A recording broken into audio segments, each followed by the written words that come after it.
Hi friends, welcome to my channel. ఈరోజు బీరకాయ తొక్కుతోటి పచ్చడి చేసుకుందామండి. ఓకేనా? దీనికి కావాల్సిన ఇంగ్రీడియంట్స్ దీంట్లో పెట్టాను చూడండి. పొయ్యి మీద బాండి పెట్టుకొని నూనె వేసుకొని ఇప్పుడు పచ్చిమిరపకాయలు వేసుకుందామండి. పచ్చిమిరపకాయలు వేసి వేయించేసుకుందామండి. ఓకేనా? ఇలా పచ్చిమిరపకాయలు వేయించేసుకుని పక్కన పెట్టేసుకోవాలండి. ఇదే బాండీలో మనం బీరకాయ తొక్కు వేసేసుకుందామండి. ఓకేనా? వేసేసిన తర్వాత చూపిస్తాను.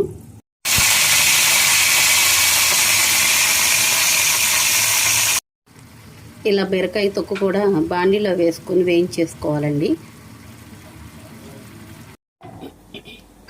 టమాటాలు ఇలా కోసేసుకొని పెట్టుకోవాలండి. అలాగే ధనియాలు, కొద్దిగా జీలకర్ర, చింతపండు, కొద్దిగా ఉప్పును, వెల్లుల్లి కొద్దిగా కొట్టేసేసుకొని నూనెలో వేయించేసుకుందాం. ఓకేనా?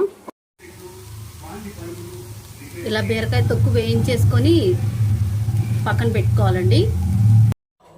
ఇప్పుడు టమాటాలు వేసి వేయించేసుకుందామండి.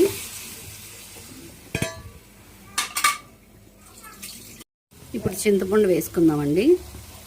చింతపండు వేసేసుకొని ఈ రెండు ఒక 5 మినిట్స్ మగ్గిన తర్వాత జీలకర్ర, ధనియాలు, వెల్లుల్లి వేసేసుకుందామండి. ఓకేనా ఫ్రెండ్స్? ఇప్పుడు జీలకర్ర, ధనియాలు, వెల్లుల్లి వేసుకున్నామండి. ఇంకొక 5 మినిట్స్ మగ్గబెట్టుకుందాము. మీరందరూ నా ఛానల్ చూడండి, లైక్ చేయండి, మీకు ఇష్టమైతేనే సబ్స్క్రైబ్ చేసుకోండి. ఈరోజు మనం బీరకాయ తొక్కు పచ్చడి చేసుకుంటున్నాం. చాలా చాలా టేస్టీగా ఉంటుంది ఫ్రెండ్స్. మీరందరూ ప్రయత్నం చేయండి. ఓకేనా? ఇలా మిక్సీ జార్లో వేసేసుకోవాలండి. పచ్చిమిరపకాయలు, బీరకాయ తొక్కు వేయించి వేసాను. ఇప్పుడు టమాటాలు వేయిస్తున్నాను కదా, అవి కూడా దీంట్లో వేసేసుకుని మిక్సీ వేసేసుకుందాం. అంతే, బీరకాయ తొక్కు పచ్చడి రెడీ. టేస్టీ తొక్కు పచ్చడి రెడీ అండి. మీరు అందరూ ప్రయత్నం చేయండి. ఓకేనా? ఇలా మిక్సీలో వేసేసుకొని గ్రైండ్ చేసుకోవాలండి. చాలా చాలా టేస్టీగా ఉండేది ఫ్రెండ్స్ బీరకాయ తొక్కు పచ్చడి. ఫ్రెండ్స్, ఇదిగోండి ఫైనల్గా బీరకాయ తొక్కు పచ్చడి రెడీ.